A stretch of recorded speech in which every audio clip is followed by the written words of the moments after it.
Здравейте, приятели! Се чудете как да направите това?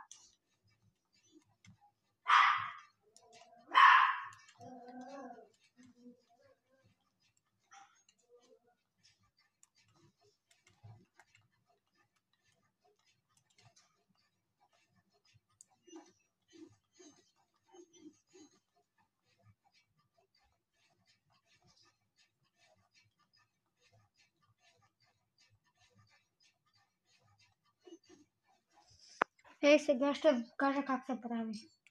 Отивате тук на настройки, отивате тук, отивате... Не, тук трябва да изляза. Излизате.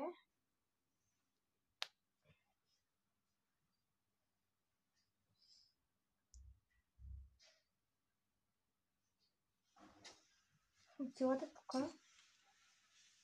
На настройки отивате. На третото. Отивате тук. На билдинг. На туториал.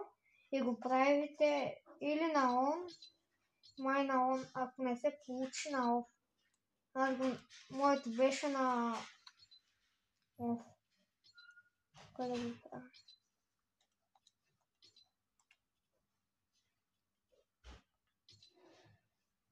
Ако искате още такива видеа, се абонирайте на канала и лайкнете.